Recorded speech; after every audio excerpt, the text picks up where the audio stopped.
Et yo tout le monde, c'est Monstre ici. Aujourd'hui, on est là pour le tuto numéro 17. Oui, ça fait extrêmement longtemps que j'ai pas fait de tuto. Donc là, je reviens pour un nouveau tuto, pas sur Camtasia ni autre chose. Là, on est sur quelque chose de différent.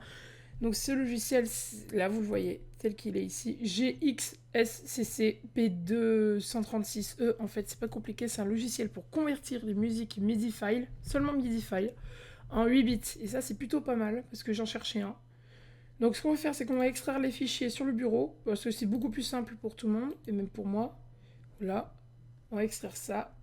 J'aurais dû mettre ça dans un dossier, bon, c'est pas grave. Hop. Ce que je vais faire, c'est que je vais prendre le nom de ce dossier, et je vais le copier ici.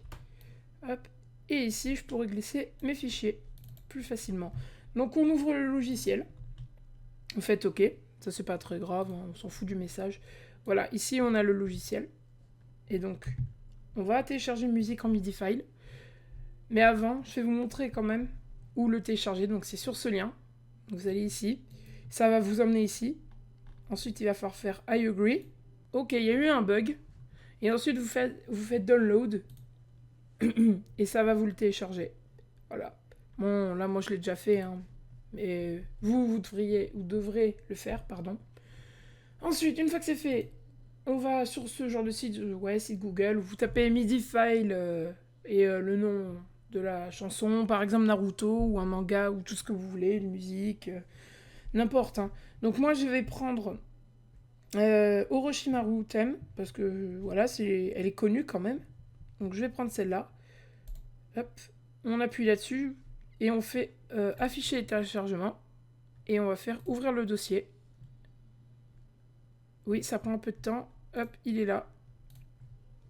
Et ensuite, on prend ce fichier et normalement on le glisse dans le logiciel. Sauf que moi, je vais vous faire écouter la piste MIDI et après la piste en 8 bits. Vous allez voir, il y a une grosse différence. Donc je vous laisse écouter la piste, la séquence MIDI. Allez hop.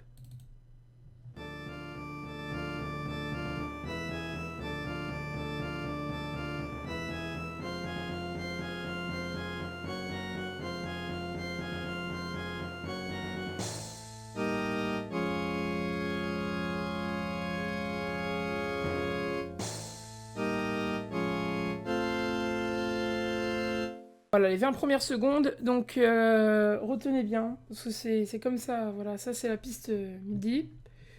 Hop, et vous allez voir, il y a une grosse différence en 8 bits.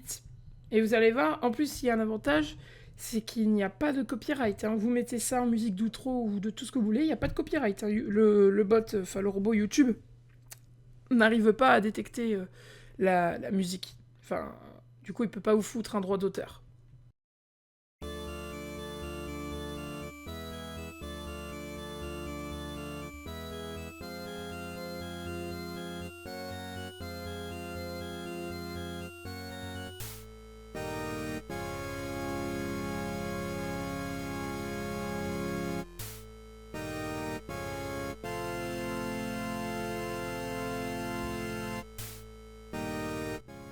Bon, enfin bref, vous avez vu. Et une fois que vous voulez le fichier comme ça, si vous voulez le fichier en 8 bits, il suffit d'appuyer là-dessus, là. Hop. Il va vous demander où l'enregistrer. Enfin, ici, du coup. Vous faites OK. Il va le convertir. Et attendez, ça se finisse. Voilà, et là, vous l'avez là. Normalement, c'est le second, je crois.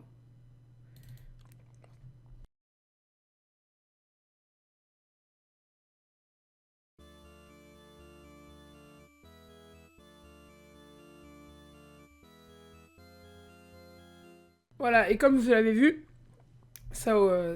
attendez. Oui, voilà, et comme vous avez vu, c'est du 8 bits. Voilà.